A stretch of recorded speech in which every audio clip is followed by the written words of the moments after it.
Hola amigos, que tengan un tremendo hiper recontra saludazo con doble Z, saludazo de Cusatón. Bienvenidos a un nuevo video. Oremos hoy a nuestro Padre Celestial para que nos envíe al Espíritu de Jesús, para que seamos uno con el Padre y con el Hijo, para toda la eternidad, en el nombre de Jesús.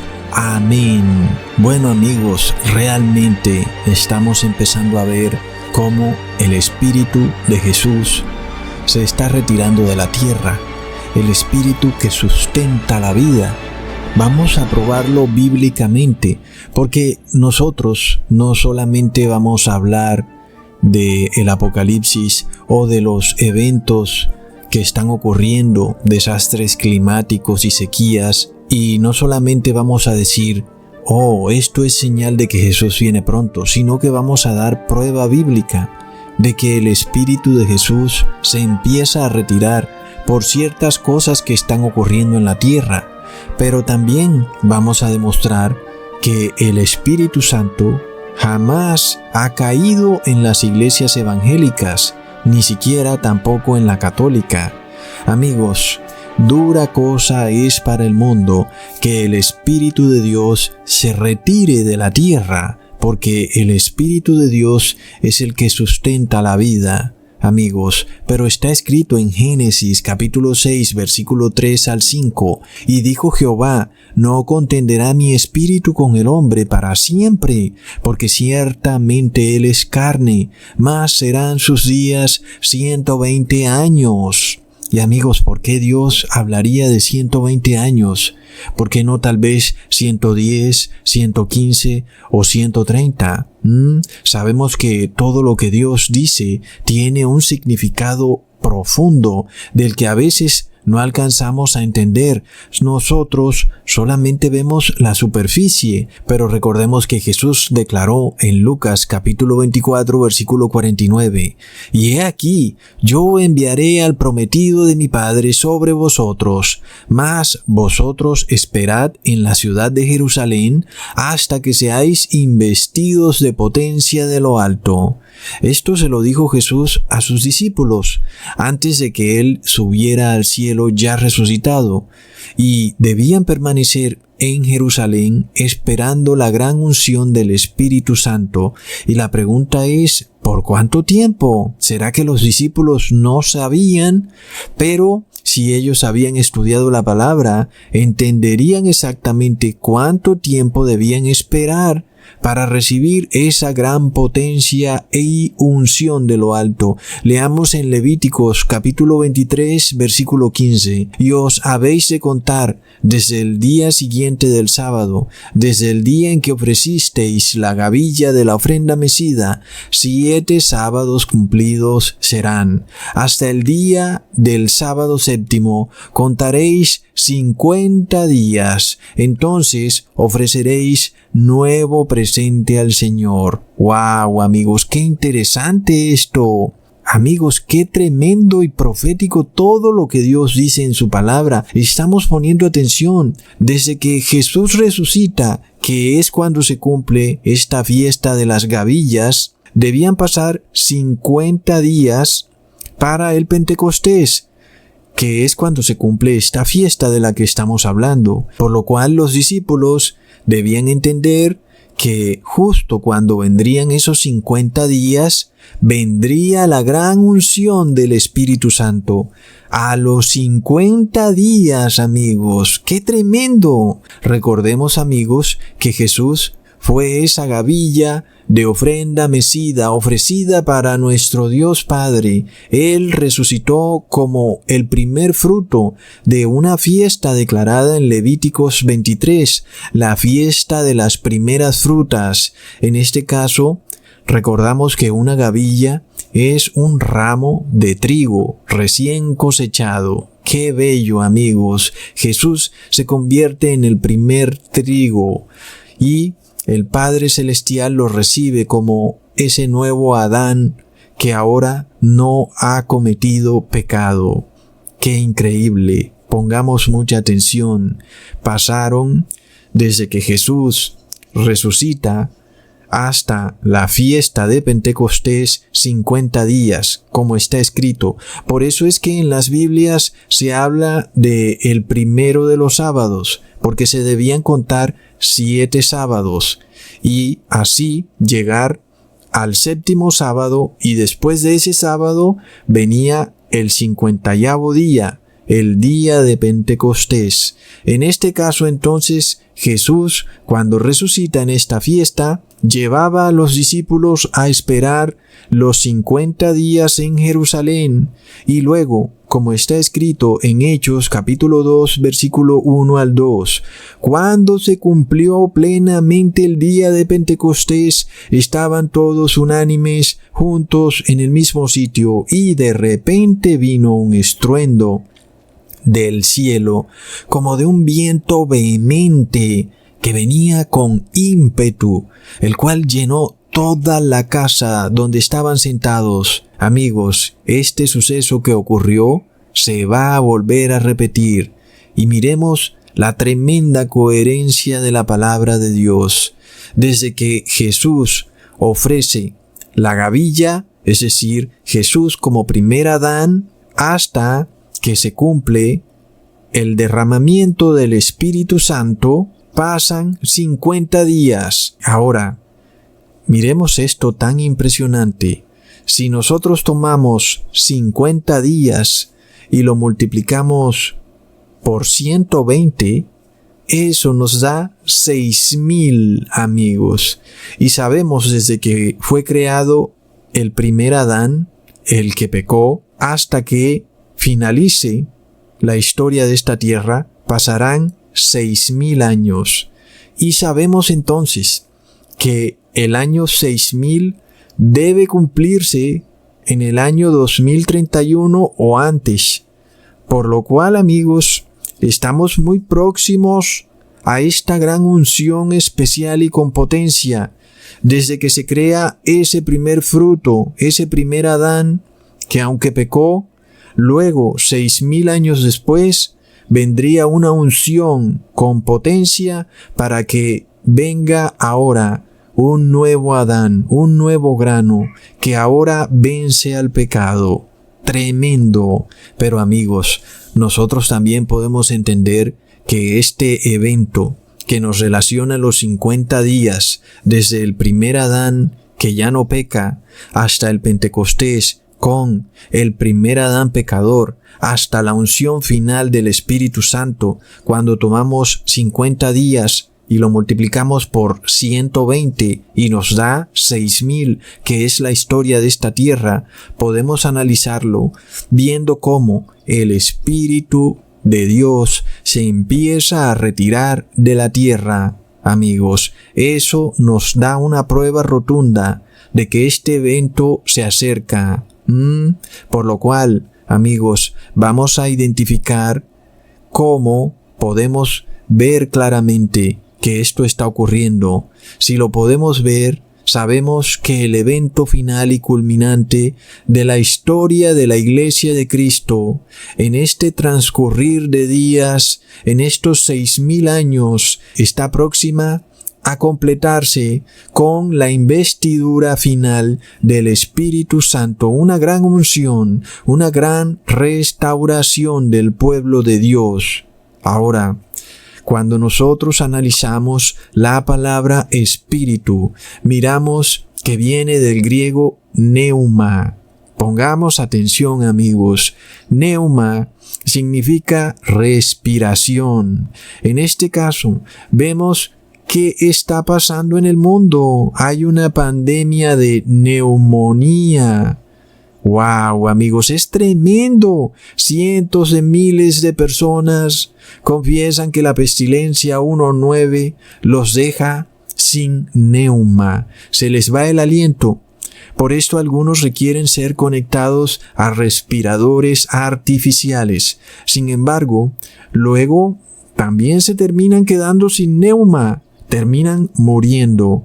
Esta es una señal clarísima de la palabra de Dios cuando declara: no contenderá mi neuma con el hombre para siempre. ¡Wow, amigos! Es increíble. El neuma de Dios no contenderá con el hombre, por lo cual se empieza a retirar del mundo. Y por tanto los seres humanos se empiezan a quedar sin neuma, sin oxígeno, sin aliento de vida. Y las noticias son de locos cuando uno ve que hay una crisis de oxígeno. Ni siquiera ya lo pueden tener en sus tanques. No lo consiguen. Hay crisis para respirar. No hay camas para darle oxígeno a tanta gente. Las personas se están asfixiando. Empiezan a sentir temor y angustia porque se quedan sin el neuma. Oh, Padre Santo, ahora entiendo. Dame de ese neuma. Sin él no puedo respirar. Pero terrible, amigos, cuando toda una vida las personas han estado despreciando el neuma santo de Dios por otro neuma, otro espíritu inmundo. Esta palabra entonces nos lleva a un neuma inmundo, es decir, a una respiración inmunda, extraña, muy distinta a la que nos da nuestro Padre Celestial. Es claro entonces que la neumonía es posesión demoníaca. La respiración se vuelve anormal, congestionada y agitada, llena de catarro. Los pulmones están deteriorados de tanto catarro, se asfixian. Sin embargo, el mundo, para sanar a una persona que ahora vemos claramente poseída por el demonio porque tiene un neuma inmundo que es neumonía, buscan un remedio que tiene ADN inmundo. Es decir, que no es un remedio, es parte de la misma posesión demoníaca. Es señal de empeoramiento. Es decir, que en vez de buscar a Dios, le están dando más la espalda a Dios porque buscan la solución en algo inmundo. Por lo cual, amigos, recordemos también algo muy claro que está en la Biblia. El neuma está ¿dónde? Está en la sangre, amigos. ¡Qué tremenda coherencia la de la palabra de Dios! ¿Qué pasa cuando se le corta la vena yugular a una vaca? Inmediatamente pierde el conocimiento, debido a que el oxígeno, el neuma, deja de fluir al cerebro. Por tanto, el neuma de esa vaca, el aliento de vida, se va. Amigos, la vaca muere. Recordemos que está escrito en Deuteronomio capítulo 12, versículo 23, solamente que te esfuerces, ojo, solamente que te esfuerces. Es decir, es algo que requiere esfuerzo, valentía, en no comer sangre, porque la sangre es el alma o la vida, y no has de comer el alma juntamente con su carne. Y aquí, amigos, pongamos atención. La palabra usada para alma o vida es la palabra judía nefesh, que significa respiración. Es decir, que es la misma palabra usada en griego como neuma. Por esto entendemos que en la sangre está el neuma de Dios. En este caso, ¿qué ocurre? Cuando tu sangre es contaminada, lo que ocurre es que tu espíritu fue contaminado.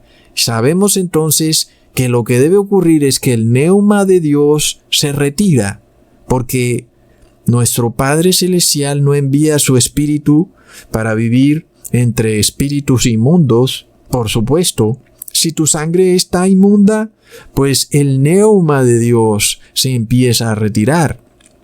Estamos comprobando esto bíblicamente, amigos, porque aquí nosotros no somos demagogos o, como le dicen también popularmente, culebreros, personas que están hablando y hablando y hablando, pero bíblicamente no dan prueba de nada. Nosotros estamos probando con la verdadera ciencia, que es la palabra de Dios, que cuando tú contaminas tu sangre, el espíritu de Dios se empieza a retirar de ti. Por lo cual, amigos, es lo que también va a ocurrir en el mundo. Por esto estamos viendo la crisis de neumonía. Este conocimiento concuerda perfectamente con lo que les dije en un video pasado, en donde les decía que debido a que las personas comen la sangre de los animales en su carne, terribles pestilencias vendrían al mundo. Y ya empezamos a ver un pequeño atisbo de eso con esta pestilencia 1.9. Entonces, ¿qué pasa con una sangre inmunda? Tienes un neuma inmundo. Ya no es el neuma de Dios, tienes un espíritu endemoniado. Es posesión demoníaca. Luego recordamos lo dicho por Jesús en Mateo capítulo 12, versículo 43 al 45. Cuando el espíritu inmundo ha salido del hombre, anda por lugares secos, buscando reposo y no lo halla. Entonces dice: me volveré a mi casa de donde salí, y cuando viene, la halla desocupada y barrida y adornada. Entonces va y toma consigo otros 7 espíritus peores que él, y entrados moran allí. Y son peores las postrimerías del tal hombre que las primeras. Así también acontecerá a esta generación mala. Amigos, la palabra nos dice que esta generación en la que estamos viviendo hoy en día, así le acontecerá. Jesús hace referencia entonces al neuma inmundo, como un neuma que no proviene de Dios. Por lo cual, cuando la humanidad fue liberada de sus pecados, gracias al sacrificio que hizo Jesús en el madero, sin embargo, de nuevo la humanidad vuelve y peca, y vuelve y le dan la espalda a Jesús. Por tal motivo, el estado de posesión demoníaca de la humanidad será 7 veces peor que el anterior. Por lo cual las palabras de Jesús son claras. Así le ocurrirá a esta generación mala. Las personas que siguen tercamente rechazando la verdad bíblica van a ser poseídas por 7 demonios. Es lamentable, amigos, pero se va a repetir. Estamos en la última generación, la cual va a recibir un embate del neuma inmundo. Por esto estamos viendo la crisis de neumonía, por lo cual no nos asombremos que pronto también vamos a ver la tuberculosis, que es un tipo de neumonía. Ambas enfermedades se adquieren como mediante la respiración. Y qué curioso que entonces tratan de taparse la boca y la nariz, porque de esta manera es que viene la posesión demoníaca. El neuma entra por la respiración, pero ojo, también entra por la alimentación. Ya hemos hablado de estas cosas, también por los ojos, por los oídos. Ay, amigos, la Biblia entonces nos declara que debido a que esta generación mala no tiene conocimiento del Señor y no quieren tenerlo, entonces lo que sigue es que se retira el neuma de Dios para que ahora entren 7 neumas inmundos de demonios. Ahora entendemos lo que está ocurriendo a nivel espiritual. Primero lo espiritual, luego lo físico. No como el mundo cree, que yo primero voy a actuar físicamente y luego va a ocurrir espiritualmente. No, amigos. Primero ocurre en el campo espiritual, luego se da en el campo físico. Ahora, recordemos que de nada le sirve a las personas taparse la nariz y la boca cuando están introduciendo el neuma inmundo a través del alimento, porque ya probamos que el neuma está en la sangre. Si tú estás comiendo la sangre inmunda, pues estás introduciendo en tu cuerpo el neuma inmundo. Y tú dices: oh no, Ecusatón, ¿así de serio y de grave es comer carne con sangre? Amigos, fue por algo que Jesús te dijo: mira que te esfuerces, porque realmente es algo serio. Es que en la sangre viene el espíritu del demonio. Si tú tomas esa sangre inmunda, estás recibiendo la posesión demoníaca. Luego se habla de epidemia, se habla de pandemia. Pues claro, amigos, que viene una tremenda epidemia de posesión demoníaca, claro que sí. Sin embargo, el ser humano no quiere aceptar la verdadera ciencia y que la raíz de sus problemas y enfermedades viene de la desobediencia a la ley de Dios. Porque si Dios te advierte, inclusive diciéndote que te esfuerces, es por algo, no es un capricho, es por algo que en realidad viene a tu favor. Así que, sin embargo, el mundo soberbiamente busca mengurjes o elixirs mágicos a lo que ellos llaman ciencia, lo cual es contrario a la verdadera ciencia. Y a aquellos que proclaman la palabra de Dios, que es la verdadera ciencia, a esos los llaman fanáticos conspiranoicos. Así que entendamos esto. Si nosotros no queremos recibir lo que viene al mundo, tenemos que seguir la ruta que siguieron los apóstoles, que es la ruta que nos lleva al Neuma Santo, el Neuma de Dios, el Espíritu Santo de Jesús. Por tal motivo debemos orar juntos, clamando al Padre por poder del cielo, para poder resistir a esta generación mala y soberbia, que está en guerra con el Padre Celestial. Y ahí tenemos otra señal clara de que el Espíritu de Dios se empieza a retirar de la tierra, cuando la generación mala empieza a manifestar un espíritu de soberbia rotundo. Lo vimos con Noé, cuando Noé trataba de avisarle a las personas que venía un diluvio y se burlaron de él. Luego lo vimos con Lot, como también los moradores de Lot se burlaban de lo que Lot les decía. Y hoy la mayoría de las personas se burlan de lo que decimos. Mientras tanto, hay soberbia. Y esta soberbia se manifiesta desde cuando declararon semidioses a estos científicos que niegan de manera rotunda a Dios porque dicen que venimos del mono, negando así lo que Dios declaró en su palabra, el cual dijo que Él nos hizo con sus propias manos. Estos científicos entonces están haciendo a Dios mentiroso. Es una tremenda blasfemia pensar que ellos van a darnos el remedio. Es una locura, amigos. Es beber el elixir de la blasfemia. Es el vino de la fornicación de Babilonia, amigos. ¡Qué tremendo! Recordemos que la bestia del Apocalipsis, la primera bestia, tiene en sus cabezas nombres de blasfemia. Por supuesto, entonces, que vemos a la cristiandad promoviendo lo que estos científicos endemoniados declaran, que la ciencia y la fe, es decir, la falsa ciencia y la fe, van de la mano, lo cual es una tremenda blasfemia, amigos. Es de locos, es espíritu de soberbia llegando a un límite, porque estamos viendo que esto es global.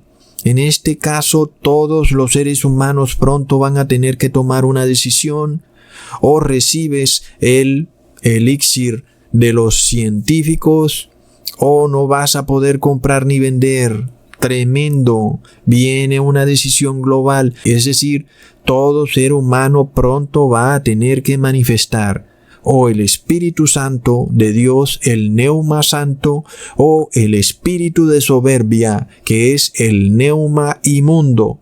Leamos en Proverbios capítulo 16, versículo 18 al 19. Antes del quebrantamiento es la soberbia, y antes de la caída la altivez de espíritu. Mejor es humillar el espíritu con los humildes que partir despojos con los soberbios. Más claro no canta un gallo. El espíritu, el neuma de soberbia que vemos en el mundo es señal clarísima que viene quebrantamiento y caída. Aquí está clarísimo, amigos.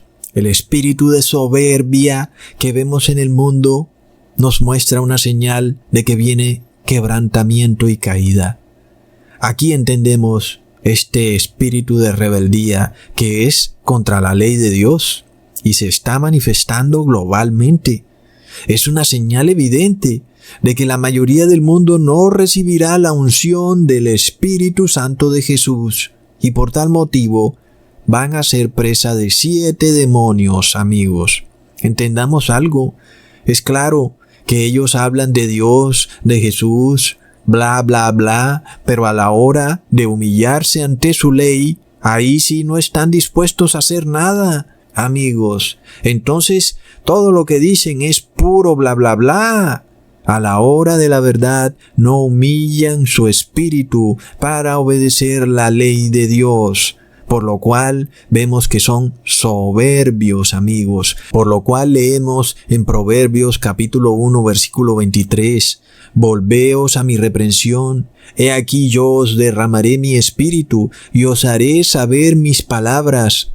Amigos, es la única manera de recibir la verdadera unción del Espíritu Santo. Volver a la ley de Dios, volver a la reprensión de nuestro Padre Celestial significa humillarnos ante sus mandamientos, estatutos y decretos.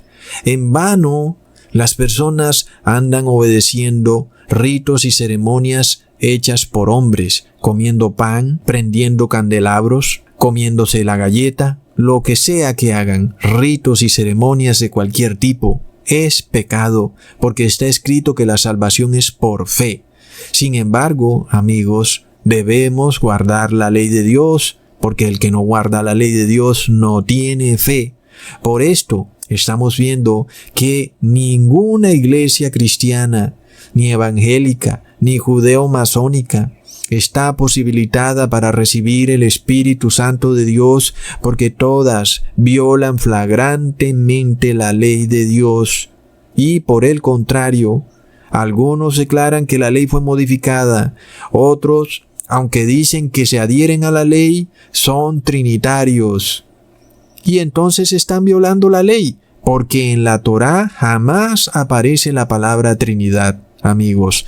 Otros se declaran unicitarios y resulta que el unicitario es el mismo trinitario. Por tal motivo vemos que ninguna iglesia de las que vemos va a recibir el Espíritu Santo de Dios. Todas violan flagrantemente la ley de Dios por doctrina. Porque algunas personas se confunden diciendo, oh, Cusatón, pero todos son seres humanos. Sí, pero aquí hablamos de doctrina. La doctrina que enseñan induce a la persona a desobedecer la ley de Dios. Por esto van a recibir 7 neumas inmundos. Claro, amigos, y los vemos promoviendo el bautismo negro.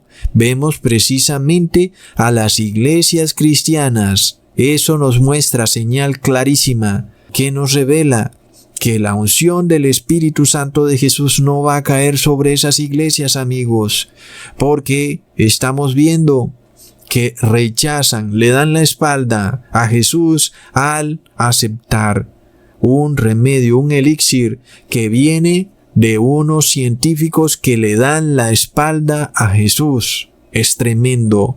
Ahora, para entender verdaderamente lo que ocurre cuando hablamos del Espíritu Santo, vamos a estudiar algunas cosas que Jesús ha dicho, porque también vamos a ver que los shows que hace la iglesia evangélica, mostrando que ella imparte el Espíritu Santo, no son más que shows. Ninguno que haya asistido a esas iglesias ha recibido jamás Espíritu Santo. Y la prueba es que violan la ley de Dios. Y esa es una prueba verídica. Recordemos lo que dice Juan capítulo 3 versículo 8. El viento de donde quiere sopla y oyes su sonido, mas ni sabes de dónde viene ni a dónde vaya. Así es todo aquel que es nacido del Espíritu.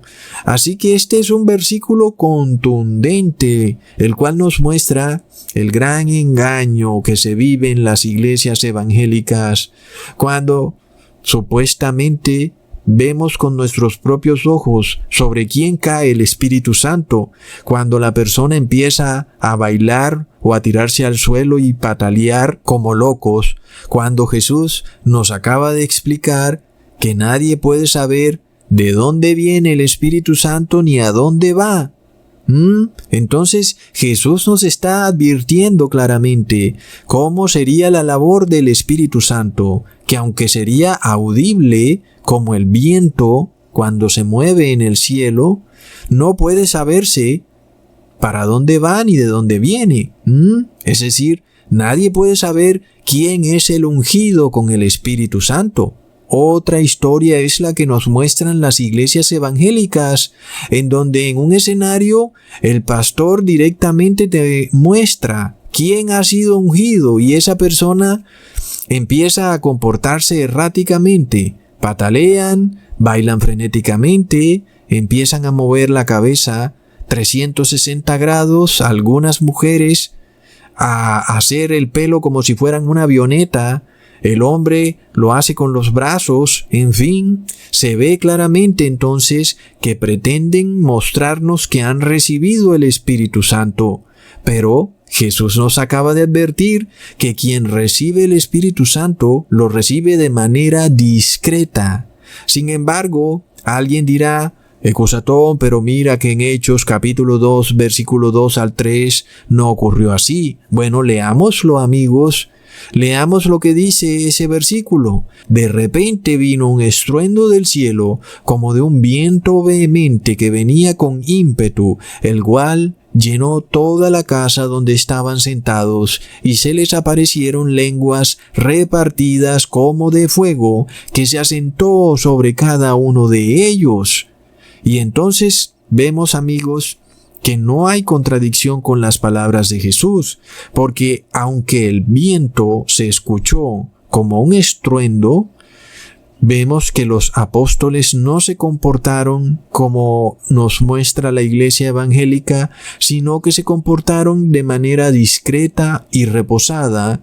Lo único que hicieron fue predicar la palabra en idiomas distintos al hebreo, pero no salieron a comportarse como un avión o como una avioneta humana, no se tiraron al suelo, pero además algunas personas ignorantes que estaban ahí, que nunca habían escuchado hablar a una persona en otros idiomas, sino solamente en el hebreo, pensaron que los apóstoles estaban borrachos debido a que no les entendían el idioma en el que hablaban. Leamos en Hechos capítulo 2, versículo 14.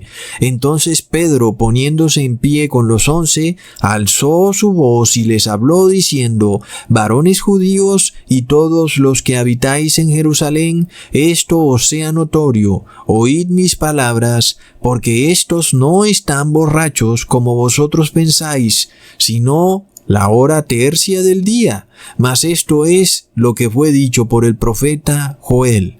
Y en los postreros días, dice Dios, derramaré de mi espíritu sobre toda carne, y vuestros hijos e hijas profetizarán, y vuestros jóvenes verán visiones, y vuestros viejos soñarán sueños. ¡Wow, amigos! Por tanto, la obra que hace el Espíritu Santo en los corazones de las personas es una obra discreta. Aunque las personas pensaron que los apóstoles estaban borrachos, no lo pensaron porque andaban tambaleándose y tirándose al suelo como locos, sino porque no entendían el idioma en el que estaban hablando, porque eran personas que no habían nunca estado en ningún otro país. Por supuesto, tal vez oír de repente a una persona hablando en francés puede pensarse que está hablando como alguien borracho, pero no era así. El apóstol, sin embargo, o los apóstoles estaban en compostura, totalmente discretos. Así que no vemos que se armó un alboroto, ni brincaron por todas partes, sino que estuvieron discretamente. Y vemos entonces que la iglesia evangélica nos muestra una historia muy distinta a lo que Jesús declaró, en donde vemos la forma discreta de actuar del Espíritu Santo, pero lo que ocurre en las iglesias evangélicas es un show, una especie de teatro bailarín, como si estuvieras en una discoteca, o en algún concierto metálico de rock and roll. Amigos, vemos entonces que estas iglesias no están recibiendo el Espíritu Santo de Jesús, amigos. Ahora, si ni en el cristianismo se está recibiendo este espíritu, porque aún mucho menos en la Iglesia Católica, cuanto menos para aquellos que andan entretenidos viendo Netflix, o que son ateos, o que de plano niegan y rechazan la palabra, amigos. Por esto entendemos que el 99.99% del mundo no va a recibir esta última gran unción del Espíritu Santo. Ahora, amigos, recordemos que la iglesia evangélica, inclusive en el pasado, pensaba que comportarse como borracho en la iglesia era una manifestación del Espíritu Santo. ¡Qué ironía! Cuando precisamente el apóstol Pedro aclaró a todos los hermanos que los discípulos no era que estaban borrachos, sino que estaban hablando en otro idioma. Recontra mega plop. Es decir, amigos, que el comportamiento de los discípulos al recibir el Espíritu Santo fue discreto, fue normal. Sí se escuchó un estruendo del viento, como dijo Jesús, pero su comportamiento fue de personas normales.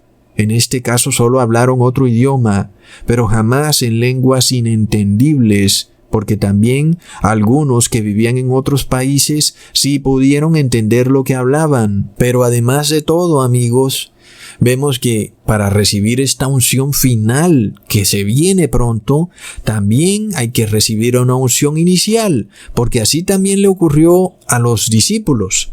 Leamos en Juan capítulo 20, versículo 20 al 22. Y habiendo dicho esto, les mostró las manos y el costado. Entonces los discípulos se gozaron viendo al Señor. Entonces Jesús les dijo: paz tengáis. Como me envió el Padre, así también yo os envío. Y como hubo dicho esto, les sopló y les dijo: tomad el Espíritu Santo. Aquí vemos, amigos, la primera unción que reciben los discípulos de Jesús. Y los habitantes de Jerusalén no se dieron ni cuenta. Así se cumple perfectamente lo que ya Jesús les había dicho, que nadie puede saber el trabajo del Espíritu Santo. Mientras las personas estaban en las sinagogas tratando de aprender supuestamente de la palabra de Dios, no estaban recibiendo la unción especial, porque esas sinagogas estaban caídas en apostasía, amigos. Y miremos que inclusive un evento similar ocurrió con el apóstol Pablo, cuando recibió primero una unción y después la unción final del Espíritu Santo. Leamos en Hechos capítulo 26, versículo 13 al 15. En mitad del día, oh Rey, vi en el camino una luz del cielo que sobrepujaba al resplandor del sol, la cual me rodeó y a los que iban conmigo, y habiendo caído todos nosotros en tierra, oí una voz que me hablaba y decía en lengua hebraica: Saulo, Saulo, ¿por qué me persigues? Dura cosa te es dar coces contra los aguijones. Yo entonces dije: ¿quién eres, Señor? Y el Señor dijo: yo soy Jesús, a quien tú persigues. Tremendo, amigos. Esta fue la primera unción que cae sobre el apóstol Pablo. Algunos estaban a su alrededor, pero al parecer solo el apóstol Pablo fue quien escuchó la voz de Jesús. Luego el apóstol Pablo empezó a orar para la segunda unción. Leamos en Hechos capítulo 9, versículo 10 al 12. Había entonces un discípulo en Damasco llamado Ananías, el cual el Señor dijo en visión: Ananías. Y él respondió: heme aquí, Señor. Y el Señor le dijo: levántate y ve a la calle que se llama La Derecha, y busca en casa de Judas a uno llamado Saulo de Tarso, porque he aquí, él ora y ha visto en visión un varón llamado Ananías, que entra y le pone la mano encima para que reciba la vista. Aquí Pablo recibe entonces la segunda unción del Espíritu Santo de Jesús. de la mano de Ananías. Por tal motivo, este proceso se repite en los últimos tiempos.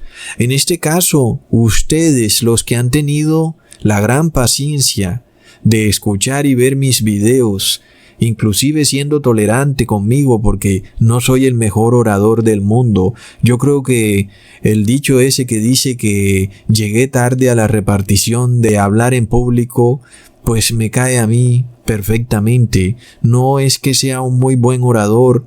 Inclusive los que recuerdan mis videos iniciales, pues me costaba un poco de trabajo y la verdad que nunca he tenido esa cualidad, diría yo, de hablar y hablar y hablar. De hecho, en parte pienso que va un poco con mi forma de ser, que no me gusta cuando las personas empiezan a hablar cosas que simplemente no valen la pena, sino que siempre busco que se hable algo concreto, conciso y que sea de verdad algo que pueda uno entenderlo. Entonces, tal vez por eso no me vienen las palabras tan fáciles, porque pienso que en una o dos o tres palabras se puede decir todo. Sin embargo, ustedes han tenido paciencia para escuchar, para aprender de la Biblia, sobre todo cuando ahora se hacen estos videos de 1 hora, porque tenemos que explicarlo todo y no dejar cabos sueltos, como ocurría en los videos de 15 minutos, que siempre las personas se preguntaban una cosa o la otra y quedaban como cabos sueltos por ahí. En este caso, ustedes han venido recibiendo esa primera unción del Espíritu Santo. Pero ¿qué ha pasado con amigos o familiares que no han tenido esa paciencia? Ellos no han recibido esa primera unción del Espíritu Santo.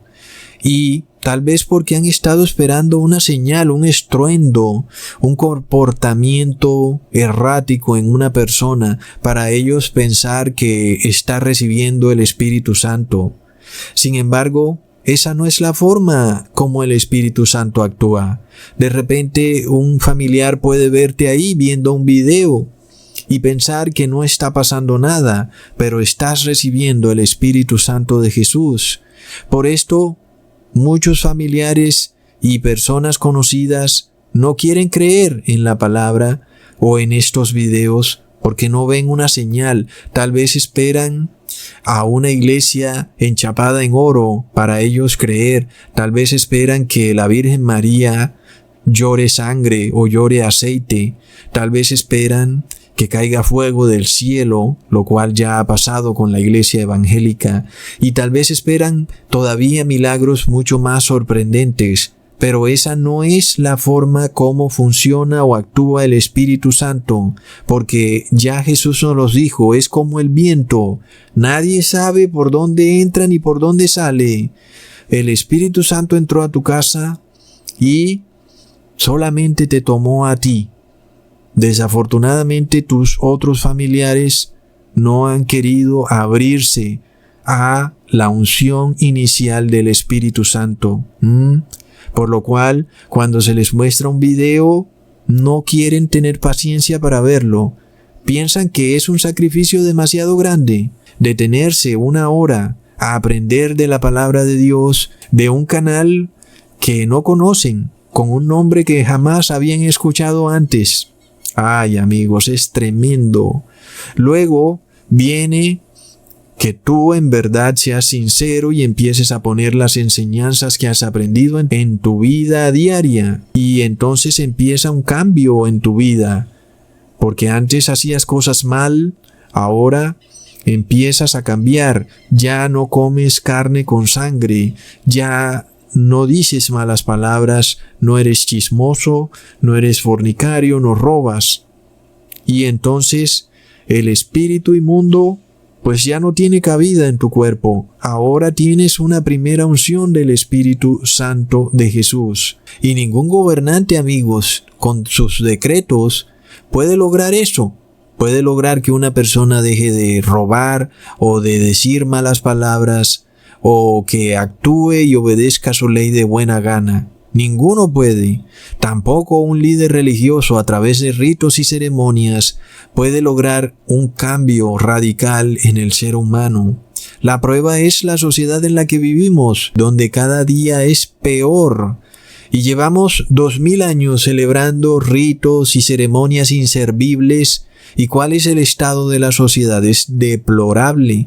Sin embargo, el Espíritu Santo de Jesús sí puede lograr que la persona cambie. Por esto, ya vemos que empezamos a recibir una primera unción, pero la unción especial, esa es la que queremos recibir porque nos dará potencia. Por tal motivo, se requiere de oración. En próximos videos entonces, les voy a hacer un anuncio, esperando a ver que YouTube me permita de nuevo hacer directos en el canal principal para que todos podamos hacer una oración juntos en fe, pidiendo por esa unción final del Espíritu Santo de Jesús, porque los que la reciban, recibirán o empezarán a recibir una restauración final, la restauración de Jesús como este nuevo Adán que ya no peca. Pasamos de ser ese viejo Adán pecador a un nuevo Adán que ya no peca. Transcurrieron 120 jubileos de 50 años cada uno. ¡Wow, amigos! Sin embargo, lamentablemente, este movimiento pasará desapercibido por el mundo. La mayoría de personas estarán imbuidos en sus placeres, comiendo y bebiendo, casándose y dándose en casamiento. Es lamentable. Debido a esto, el Espíritu de Dios entonces se retira. Y si se retira, amigos, lo que es verde se empieza a poner amarillo. Las personas se empiezan a secar. La tierra se empieza a secar. Y esto estaba profetizado en Oseas capítulo 4 versículo 3, por lo cual se enlutará la tierra y será talado todo morador de ella con las bestias del campo y las aves de los cielos, aun los peces del mar serán cogidos.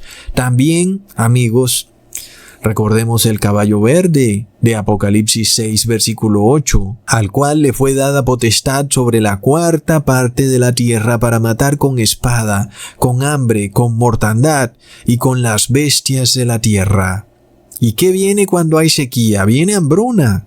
Entonces, el Espíritu de Dios se retira y ya empezamos a ver en las noticias cómo se empieza a declarar esta tremenda sequía que parece empeorar conforme pasan los años. Vemos entonces, amigos, por ejemplo en Estados Unidos, cómo el estado de California sufre una terrible sequía, en donde el 45% de la producción de alimentos de ese país viene precisamente de ese estado de California. Entonces, ¿qué va a pasar, amigos? Los precios van a subir, y si a eso le subamos el desastroso sistema económico que tenemos basado en la inflación, sabemos que los alimentos se van a poner por las nubes. Sin embargo, la palabra de Dios dice en Isaías capítulo 58 versículo 11, el Señor te pastoreará siempre, y en las sequías saciará tu alma, y engordará tus huesos, y serás como huerta de riego. ¿Cómo es una huerta de riego, amigos? Está verde, siempre verde. Y como manadero de aguas, cuyas aguas nunca faltan. ¡Qué tremenda promesa, amigos!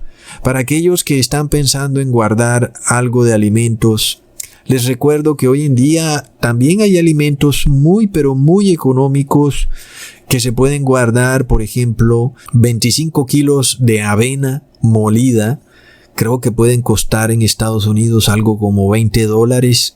Hablando de 25 kilos de alimento por $20, es decir, es realmente económico.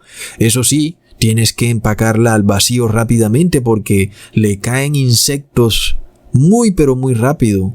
Pero vemos que no necesitas una gran inversión, y pienso que está mal todas estas personas que gastan mucho dinero almacenando todo tipo de alimentos costosos como salsas, atún. Son alimentos que se vencen y luego no te sirven tampoco. entonces pierdes toda esa inversión. Pero vemos la avena, un alimento supremamente nutritivo que fue usado en los campos de concentración en la Segunda Guerra Mundial para alimentar a los prisioneros, y algunos de ellos lograron sobrevivir semejante calvario comiendo un plato de avena al día, y eso era todo lo que les daban, y pudieron así sobrevivir. Así que imaginémonos lo económica que es la avena, amigos, y lo alimenticia que puede ser. Entonces, tampoco es posible que tú guardes alimentos que te permitan alimentarte por 10 años, porque tendrías que tener una gran bodega para almacenarlos todos. Así que, bueno, no se puede tampoco almacenar la gran cantidad de alimentos, pero sí podemos almacenar un poco que sea económico, sobre todo de alimentos que duren mucho tiempo, empacados al vacío, que no tengan fecha de vencimiento, que los puedas guardar ahí y que puedan durar tal vez 5 años, y cuando los necesites, pues ahí está. Y no es algo costoso, no es algo que se requiere de mucho dinero. Inclusive cuando hablamos de arroz, cuando tú compras en el supermercado una bolsa de arroz, que tú agregues otra bolsa más de arroz, eso no te va a empobrecer. Realmente es algo muy pero muy económico, y si lo empacas al vacío, pues te puede durar 10 años ahí y no has hecho ninguna inversión. Realmente una bolsa de arroz puede costar $1 en algunos países. Entonces, es una manera de prepararse para lo que viene. Sin embargo, por más que queramos, no podemos jamás poder guardar todo el alimento para nunca más tener que comprar alimento, porque eso es imposible. Tendríamos que tener una gran bodega. Si podemos guardar algo, pues guardamos lo que podemos. Sabemos que nuestro Padre Celestial nos hará rendir lo que sea que guardemos para el tiempo que sea que se necesite. Sin embargo, hay personas también que guardan frutas y verduras en frascos de vidrio, lo cual me parece riesgoso porque puede causarte botulismo. Así que, bueno, no estoy como muy de acuerdo con eso. Sí estoy de acuerdo entonces con que guardes algo que está seco, que no produce botulismo, que lo puedes guardar al vacío y que las larvas no se lo van a comer, y que lo puedes también guardar donde no se lo coman los ratones, en fin, y puede durarte por 10 años ahí guardado. Eso pues tiene mucha lógica. Por tal motivo, amigos, entonces pues no se requiere mucha inversión, puedes ir comprando de a poquitos, y bueno, es económico. Sobre todo la avena y el arroz son muy pero muy baratos, amigos, y hay personas que sobrevivieron a punta de avena y arroz, y entonces son alimentos muy pero muy nutritivos. Entonces es una manera para prepararse de este evento en el que el Espíritu de Dios empieza a retirarse de la tierra. Si podemos hacer algo pequeño, debemos hacerlo, porque no hacerlo es ser negligente y también ser soberbio. Cuando hay personas que dicen: yo no voy a hacer nada porque Dios me va a cuidar y no voy a mover ni un dedo, eso es soberbia. Dios siempre quiere que tú trates de hacer algo dentro de tus posibilidades. Él sabe que no puedes hacerlo todo perfecto, porque es imposible para nosotros hacerlo todo perfecto, pero cualquier cosa pequeña que hagamos, Él la bendecirá enormemente, amigos. Entonces, tampoco podemos dudar, por supuesto, de que Dios va a descuidar precisamente a aquellos a los que les ha dado la unción especial del Espíritu Santo. Eso no tendría lógica. Por supuesto que si Dios bendice con ese poder y unción final, es para cuidar a ese pueblo, amigos. Entonces, cuando vemos que el Espíritu de Dios se empieza a retirar, es cuando más tenemos que buscar esta unción final del Espíritu Santo, amigos. Hasta pronto.